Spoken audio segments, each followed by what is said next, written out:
Charles R Swindoll പറഞ്ഞിട്ടുള്ള ഒരു life changing കോട്ടാണ് life is what 10% happens to you and 90% how you react to it എന്നുള്ളത്. നമ്മുടെ ജീവിതത്തിൻ്റെ 10% എന്ന് പറയുന്നത് നമുക്ക് സംഭവിക്കുന്ന കാര്യങ്ങളും ബാക്കി 90% എന്ന് പറയുന്നത് നമ്മൾ ആ സംഭവിക്കുന്ന കാര്യങ്ങളോട് എങ്ങനെ റിയാക്ട് ചെയ്യുന്നു എന്നുള്ളതുമാണ്.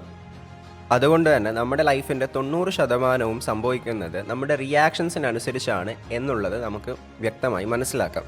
അതുകൊണ്ട് തന്നെ നമ്മൾ എങ്ങനെ റിയാക്ട് ചെയ്യണം എന്നതിനെ പറ്റിയും അല്ലെങ്കിൽ ദി പവർ ഓഫ് നോട്ട് റിയാക്ടിങ്ങിനെ പറ്റിയും കൃത്യമായി അറിഞ്ഞിരിക്കേണ്ടതുണ്ട്. വേൾഡ് ഫേമസ് സെലിബ്രിറ്റീസ് ആയിട്ടുള്ള സക്സസ്ഫുൾ ആയിട്ടുള്ള എല്ലാവരും തന്നെ പവർ ഓഫ് നോട്ട് റിയാക്ടിങ്ങിൻ്റെ പവർ മനസ്സിലാക്കിയിട്ടുള്ള ആളുകളാണ്. ഇത്തരത്തിൽ power of not reacting practice ചെയ്തിട്ടുള്ള ഒരു വ്യക്തിയാണ് ഗോഡ് ഓഫ് ക്രിക്കറ്റ് എന്നറിയപ്പെടുന്ന സച്ചിൻ ടെണ്ടുൽക്കർ. സച്ചിനെ പോലെ തന്നെ MS ധോണിയും power of not reacting practice ചെയ്തിട്ടുള്ള ഒരാളായിരുന്നു. അതുകൊണ്ട് തന്നെ അദ്ദേഹം ഇന്ത്യൻ ടീം കണ്ടിട്ടുള്ളതിൽ വെച്ച് വളരെ കൂളായിട്ടുള്ള ഒരു ക്യാപ്റ്റനായിട്ട് ക്യാപ്റ്റൻ കൂൾ എന്ന് പോലും അറിയപ്പെട്ടിരുന്നു. എന്നാൽ വളരെ ഫേമസ് ആയിട്ടുള്ള ഒരു സെലിബ്രിറ്റി ഈ power of not reacting follow ചെയ്യാതെ അദ്ദേഹത്തിൻ്റെ ലൈഫിൽ ഒരു ഇൻസിഡൻറ്റ് സംഭവിക്കുകയും അദ്ദേഹം അതിനടുത്ത് വളരെയധികം റിയാക്ട് ചെയ്യുകയും ആ റിയാക്ഷൻ കാരണം ഒരൊറ്റ ദിവസം കൊണ്ട് അദ്ദേഹത്തിന് ഓവർനൈറ്റ് ഹേറ്റ്രഡ് ഉണ്ടാവുകയും ലോകം മുഴുവൻ അദ്ദേഹത്തെ ഒരുപാടധികം ആ ഒരു കാര്യത്തിന് വേണ്ടി വെറുക്കുകയും ചെയ്തു.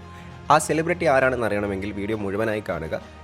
ഇതുപോലെ തന്നെ നമ്മളിൽ പലർക്കും എങ്ങനെ പല സാഹചര്യങ്ങളിലും റിയാക്ട് ചെയ്യണമെന്ന് അറിയില്ല, അല്ലെങ്കിൽ ചെറിയ കാര്യങ്ങൾക്ക് പോലും വളരെ ഓവറായി റിയാക്ട് ചെയ്ത് പ്രശ്നങ്ങൾ ഇരന്നു വാങ്ങുന്നൊരു സ്വഭാവം പലർക്കും ഉണ്ടാവാറുണ്ട്.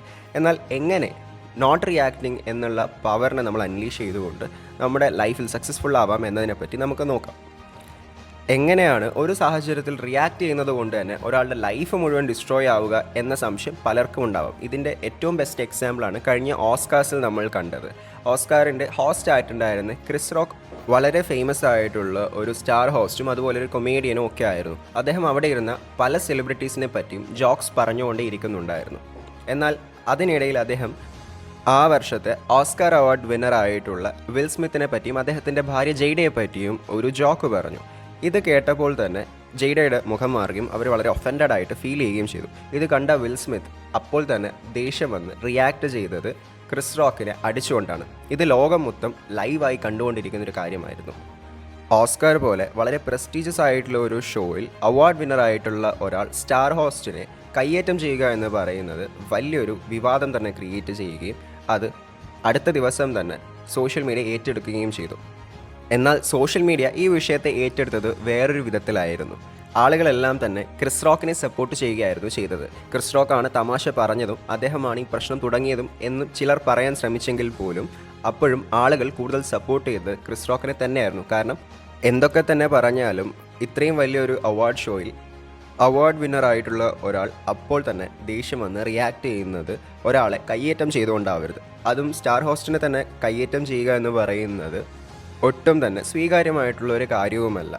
എന്നാൽ ഇതിനേക്കാൾ ഇമ്പോർട്ടൻ്റ് ആയിട്ടുള്ള മറ്റൊരു കാര്യം എന്ന് പറയേണ്ടത് നമ്മൾ നോക്കേണ്ടത് ക്രിസ് റോക്കിൻ്റെ കാര്യത്തിലാണ്. ലോകത്തിൻ്റെ മുന്നിൽ വെച്ച് തന്നെ താൻ കയ്യേറ്റം ചെയ്യപ്പെട്ടിട്ടും അദ്ദേഹം അവിടെ റിയാക്ട് ചെയ്യുകയോ അല്ലെങ്കിൽ മറ്റൊരു ടെൻഷൻ ക്രിയേറ്റ് ചെയ്യുകയോ ദേഷ്യപ്പെടുകയോ ഒന്നും ചെയ്തില്ല. മറിച്ച് വളരെയധികം കാമായിട്ട് ആ സിറ്റുവേഷൻ അദ്ദേഹം ഹാൻഡിൽ ചെയ്തു. അദ്ദേഹത്തിന് ഏൽപ്പിച്ച ജോലി വളരെ മനോഹരമായി തന്നെ കംപ്ലീറ്റ് ചെയ്യുകയും ചെയ്തു. ഇവിടെയാണ് നോ റിയാക്ഷൻ എന്ന് പറയുന്ന വളരെ പ്രധാനപ്പെട്ട ഒരു ആസ്പെക്റ്റ് കിടക്കുന്നത്.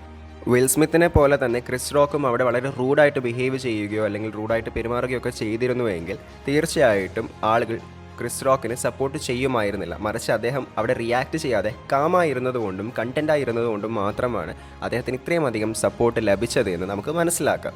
ഇതിൽ നിന്നും നമുക്ക് മനസ്സിലാക്കാൻ കഴിയുന്ന മറ്റൊരു കാര്യം എന്ന് പറയുന്നത് ക്രിസ് റോക്കിൻ്റെ എക്സ്പെർട്ടീസാണ്. ക്രിസ് റോക്ക് സ്റ്റാർ ഹോസ്റ്റിംഗ് തുടങ്ങിയത് ഇന്നും ഇന്നലെയുമല്ല, വർഷങ്ങളായിട്ട് അദ്ദേഹം ഈ ഒരു ഫീൽഡിൽ സ്റ്റാൻഡപ്പ് കോമഡിയും ഒക്കെ ചെയ്യുന്ന ഒരു വ്യക്തിയാണ്. അതുകൊണ്ട് തന്നെ അദ്ദേഹത്തിൻ്റെ പ്രസൻസ് ഓഫ് മൈൻഡ് അപാരമാണ്. അതുകൊണ്ട് തന്നെ അദ്ദേഹത്തിന് ഇത്തരം സിറ്റുവേഷൻസിൽ എങ്ങനെ ഹാൻഡിൽ ചെയ്യണം, എത്ര തന്നെ പ്രശ്നങ്ങൾ വന്നാലും അതിനൊക്കെ എങ്ങനെ മറികടക്കണം, ഓവർകം ചെയ്യണം എന്നതിനെ പറ്റിയുള്ള കൃത്യമായ പ്രസൻസ് ഓഫ് മൈൻഡ് അദ്ദേഹത്തിന് ഉണ്ടായിരുന്നു. അതുകൊണ്ട് തന്നെ അടുത്ത ദിവസം തന്നെ വിൽ സ്മിത്ത് അദ്ദേഹത്തിനോട് അപ്പോളജൈസ് ചെയ്യുകയും ലോകത്തിന് മുന്നിൽ ആ ഒരു വീഡിയോ സർക്കുലേറ്റ് ചെയ്യപ്പെടുകയും ചെയ്തു. എന്നിട്ട് പോലും ഇപ്പോഴും ആളുകൾക്ക് വിൽ സ്മിത്തിനെ പഴയതുപോലെ ആക്സെപ്റ്റ് ചെയ്യാൻ സാധിക്കുന്നില്ല. കാരണം അവിടെ വിൽ സ്മിത്ത് റിയാക്ട് ചെയ്ത രീതി ഇപ്പോഴും ആളുകൾക്ക് സ്വീകാര്യമല്ല എന്നുള്ളത് തന്നെയാണ്. മാത്രമല്ല അടുത്ത 10 വർഷത്തേക്ക് ഓസ്കാർസ് വിൽ സ്മിത്തിനെ ബാൻ ചെയ്യുകയും ചെയ്തിട്ടുണ്ട്. അദ്ദേഹത്തിൻ്റെ ഒരേ ഒരു റിയാക്ഷൻ കാരണമാണ് ഇത്രയും അധികം പ്രശ്നങ്ങൾ അദ്ദേഹത്തിന് സംഭവിച്ചത് എന്ന് നമുക്ക് മനസ്സിലാക്കാം. അതുപോലെ തന്നെ ക്രിസ് റോക്കിൻ്റെ ഇൻ്റലിജൻസും എക്സ്പെർട്ടീസും കൂടെ നമുക്ക് ഈ ഒരു സിറ്റുവേഷനിൽ നിന്നും മനസ്സിലാക്കാൻ സാധിക്കും. കാരണം സൈക്കോളജി ടുഡേ നടത്തിയിട്ടുള്ള ഒരു പഠനത്തിൽ ഫണ്ണി പീപ്പിൾ കൂടുതൽ സ്മാർട്ട് ആണെന്നും ഇൻ്റലിജൻ്റ് ആണെന്നും തെളിയിക്കപ്പെട്ടിട്ടുണ്ട്. അതുകൊണ്ട് തന്നെ ക്രിസ് റോക്കിൻ്റെ ഇൻ്റലിജൻസും അദ്ദേഹത്തിൻ്റെ ഹ്യൂമർ സെൻസും വളരെയധികം കണക്റ്റഡ് ആണെന്ന് വേണമെങ്കിൽ നമുക്ക് പറയാം. ഇപ്പോൾ നിങ്ങൾ ഈ കേൾക്കുന്നത് പോലെയുള്ള എത്രയെത്ര കാര്യങ്ങളാണ് നിങ്ങൾ യൂട്യൂബിലൂടെയും മറ്റ് സോഷ്യൽ പ്ലാറ്റ്ഫോമുകളിലൂടെയും കേൾക്കുന്നത്. എന്നാൽ ഇതെല്ലാം കേൾക്കുന്നുണ്ടെങ്കിലും നമ്മുടെ ഉള്ളിൽ തന്നെയുള്ള ഏതോ ഒരു ശക്തി എപ്പോഴും നമ്മളെ പിൻവലിച്ചുകൊണ്ടിരിക്കും. അതിന് കാരണം നമ്മളെപ്പോഴും നമ്മളുടെ മേലെ ഒരു ഈഗോ കൊണ്ടുള്ള ആവരണം കൊണ്ട് നടക്കുന്നുണ്ട്. നിങ്ങളുടെ ജോലി മറ്റുള്ളവരെക്കാൾ ബെസ്റ്റ് ആണെന്ന് നിങ്ങൾക്ക് തോന്നാറുണ്ടോ? നിങ്ങളെല്ലാം അറിയുന്ന ആളാണ് എന്ന് വിശ്വസിക്കുകയും മറ്റുള്ളവരെല്ലാം തിരുത്താനുള്ള പല അവസരങ്ങളിലും പോയി ചെന്ന് ചാടുകയും ചെയ്യാറുണ്ടോ? മറ്റുള്ളവരുടെ വിജയത്തിൽ നിങ്ങൾക്ക് അസൂയ തോന്നാറുണ്ടോ? ഇങ്ങനെയുള്ള കാര്യങ്ങളൊക്കെ നിങ്ങൾക്കുണ്ടാവുന്നുണ്ടെങ്കിൽ നിങ്ങളുടെ ഉള്ളിൽ ഈഗോ എന്ന എനിമി വളരെ ശക്തമായിട്ട് പ്രവർത്തിച്ചുകൊണ്ടിരിക്കുന്നുണ്ട് എന്നുള്ളതാണ് അർത്ഥം. ഇത്തരത്തിൽ നിങ്ങളെ തന്നെ താഴേക്ക് തള്ളിയിടുന്ന രീതിയിൽ നിങ്ങളുടെ ഉള്ളിൽ ഈഗോ വളരെ നെഗറ്റീവായിട്ട് വളർന്നു വലുതായിക്കൊണ്ടിരിക്കുന്നുണ്ട് എന്ന് നിങ്ങളെ ബോധ്യപ്പെടുത്തി തരുവാനുള്ള ഒരു പുസ്തകമാണ് ഈഗോ ഈസ് ദ എനിമി എന്ന പുസ്തകം. ഈ പുസ്തകം ഈയിടെ കുക്കു FM-ൽ നിന്ന് ഞാൻ ഓഡിയോ ബുക്കായിട്ട് കേട്ടതായിരുന്നു. നമ്മുടെ ഉള്ളിലുള്ള പല അവസ്ഥകളെയും കുറിച്ച് നമുക്ക് തന്നെ തുറന്നു കാണിച്ചു തരുന്ന വളരെ നല്ലൊരു പുസ്തകമായതുകൊണ്ടാണ് ഈ പുസ്തകം നിങ്ങൾക്ക് ഞാൻ സജസ്റ്റ് ചെയ്യുന്നത്. നിങ്ങളും കുക്കു FM ഡൗൺലോഡ് ചെയ്ത് ഇതിൻ്റെ മലയാളം ഓഡിയോ ബുക്ക് കേൾക്കൂ. കുക്കു FM ഇതുപോലെയുള്ള ധാരാളം പുസ്തകങ്ങൾ നിങ്ങൾക്ക് ആക്സസ് ചെയ്യാൻ വേണ്ടിയിട്ടുള്ള അതിശക്തമായൊരു ഓഡിയോ ബുക്ക് പ്ലാറ്റ്ഫോമാണ്. ഇന്ത്യയിലെ ഒരു ലീഡിംഗ് ഓഡിയോ ബുക്ക് പ്ലാറ്റ്ഫോമാണ്. പല പല ഭാഷകളിലാണ് നമുക്ക് പുസ്തകങ്ങൾ ഇവിടെ ലഭിക്കുന്നത്, അതും ഓഡിയോ ബുക്സ് ആയിട്ട്. ഒരു വർഷത്തേക്ക് കുക്കു FM-ന്റെ മെമ്പർഷിപ്പ് വാസ്തവത്തിൽ 399 രൂപയാണ്. എന്നാൽ നിങ്ങൾ ഈ TGM50 എന്ന കൂപ്പൺ കോഡ് ഉപയോഗിച്ചുകൊണ്ട് കുക്കു FM ഡൗൺലോഡ് ചെയ്യുകയാണെങ്കിൽ നിങ്ങൾക്കൊരു വർഷത്തേക്ക് 199 റുപ്പീസിന് കുക്കു FM ആക്സസ് ചെയ്യാം. അതിനുവേണ്ടിയുള്ള ലിങ്ക് ഡിസ്ക്രിപ്ഷൻ ബോക്സിലും പിൻ കമന്റിലും കൊടുത്തിട്ടുണ്ട്. ഇപ്പോൾ തന്നെ അതിൽ ക്ലിക്ക് ചെയ്ത് കുക്കു FM ഡൗൺലോഡ് ചെയ്ത് ഇത്രയും വലിയൊരു ഓഡിയോ ബുക്ക് ലൈബ്രറി തുച്ഛമായ വിലയ്ക്ക് സ്വന്തമാക്കൂ. Come back to the video. ഇത് കേൾക്കുമ്പോൾ പലർക്കും തോന്നാൻ സാധ്യതയുള്ളൊരു സംശയമാണ്, നമ്മളും ഇതുപോലെ ഏത് സാഹചര്യത്തിലും ഒന്നും റിയാക്ട് ചെയ്യാതെ മിണ്ടാതെ ഇരിക്കണോ, എല്ലാം സഹിക്കണമോ എന്നുള്ളത്. ഇവിടെയാണ് വളരെ പ്രധാനപ്പെട്ട മറ്റൊരു കാര്യം കൂടെ നമ്മൾ മനസ്സിലാക്കേണ്ടത്. റിയാക്റ്റും റെസ്പോണ്ടും തമ്മിലുള്ള വ്യത്യാസം നമ്മളിൽ പലർക്കും അറിയില്ല എന്നുള്ളതാണ് സത്യം. പലപ്പോഴും റിയാക്ട് എന്ന് പറയുന്നതും റെസ്പോണ്ട് എന്ന് പറയുന്നതും ഒരുപോലെയാണ്, അല്ലെങ്കിൽ സിനോണിമസ് ആയിട്ടാണ് നമ്മൾ ഉപയോഗിക്കുന്നത്. എന്നാൽ റിയാക്ട് ചെയ്യുന്നതും റെസ്പോണ്ട് ചെയ്യുന്നതും തമ്മിൽ ഒരുപാട് അധികം വ്യത്യാസമുണ്ട് എന്ന് മനസ്സിലാക്കുക. ഉദാഹരണത്തിന്, വളരെ ചൂടുള്ള ഒരു പാത്രം നമ്മൾ എടുക്കുന്ന സമയത്ത് പെട്ടെന്ന് നമ്മുടെ കൈ പൊള്ളിപ്പോവുകയും ആ സമയത്ത് നമ്മൾ പോലും അറിയാതെ നമ്മുടെ കൈ പുറകിലേക്ക് നമ്മൾ വലിക്കുകയും ചെയ്യും. ഇതിൻ്റെ കാരണം എന്ന് പറയുന്നത് റിഫ്ലെക്സ് ആക്ഷനാണ്. ഇവിടെ നമ്മുടെ ബോഡി നമുക്ക് ഒട്ടും ഫേവറബിൾ അല്ലാത്തൊരു കണ്ടീഷനിൽ നിന്നും നമ്മളെ രക്ഷിക്കാൻ വേണ്ടി റെസ്പോണ്ട് ചെയ്യുന്നതാണ് നമ്മുടെ കൈ നമ്മൾ പോലും അറിയാതെ ഇൻവോളണ്ടറി ആയിട്ട് പുറകോട്ട് വലിയുന്നത്. എന്നാൽ ഈ ഒരു കാര്യം കൊണ്ട് നമുക്ക് ദേഷ്യം വരികയും നമ്മൾ അവിടെ ഉണ്ടായിരുന്ന ആ പാത്രത്തെ എറിഞ്ഞു പൊട്ടിക്കാൻ വേണ്ടി ശ്രമിക്കുകയും ചെയ്യുന്നത് റിയാക്ഷനായിട്ട് മാറും. ഇതാണ് റിയാക്ഷനും റെസ്പോൺസും തമ്മിലുള്ള വ്യത്യാസം എന്ന് പറയുന്നത്.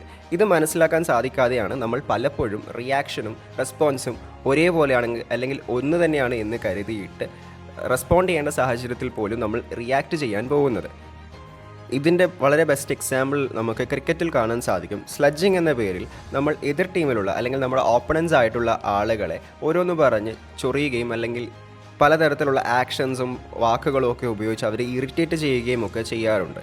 ഇത്തരത്തിലുള്ള പ്രവർത്തികൾ പ്രത്യേകിച്ചും ഓപ്പോസിറ്റ് ടീമിലുള്ള ആളുകളോട് ചെയ്യുന്ന സമയത്ത് അവരുടെ മെൻ്റൽ സ്റ്റേറ്റിനെ വളരെയധികം തളർത്തിക്കളയാനും കോൺഫിഡൻസിനെ ഇല്ലാതാക്കാനും ആ രീതിയിൽ അവരുടെ ഗെയിമിനെ തളർത്താനും വേണ്ടിയിട്ടുള്ള ഒരു സൈക്കോളജിക്കൽ ടാക്റ്റിക്കാണ്.